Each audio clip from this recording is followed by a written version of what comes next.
Hello, kids. This week in Sunday school, we will still be talking about Samuel. If you remember, last week we talked about when he was born, and then we talked about when he was a little boy and how God told him one day he would grow up to be a judge of Israel. And I had said he would be the last judge ever. And that's what we're talking about this week. So in today's story, Samuel is much older already, and he has sons of his own.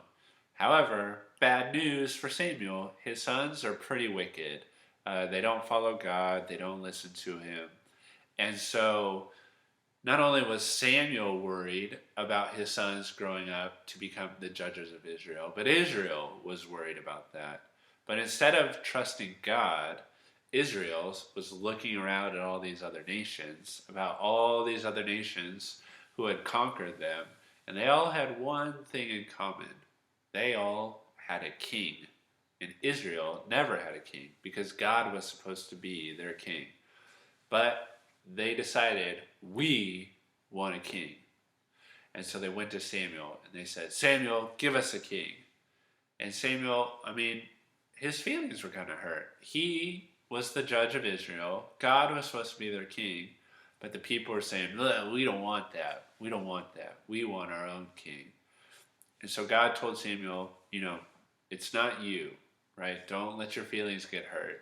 The people, they've always been making bad choices, right? You know this. We talked about the cycle of the judges. The people make bad choices.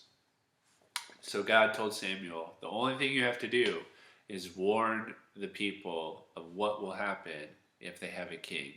And if they still want a king, then we'll give them a king. And so Samuel went to the people and he told them, okay, God says this about a king. A king will take your sons when they grow up and put them in the army. And a king will take your daughters and make them servants. And a king will take 10% or even more of everything you own and keep it for himself.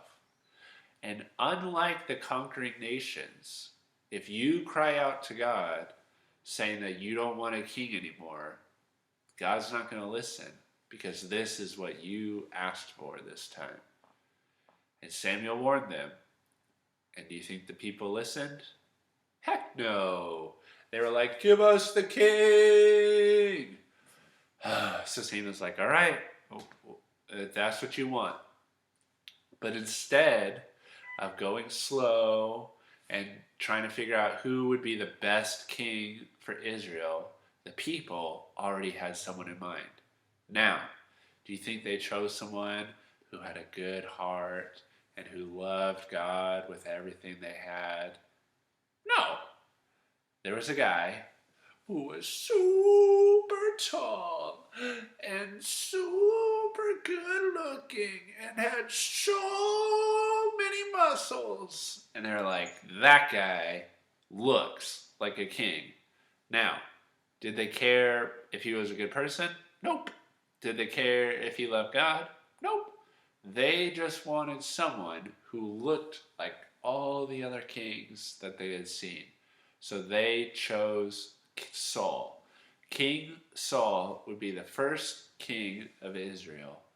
Now, God had someone else in mind to be the king, but we'll talk about that next week. But what's important to know is, remember, God's whole plan for Israel, the reason he took them out of Egypt, the reason he was giving them the promised land, the reason he gave them the 10 commandments, the reason he was supposed to be their king and not having an earthly king was so that all the other nations of the world would look at Israel and want to be like them.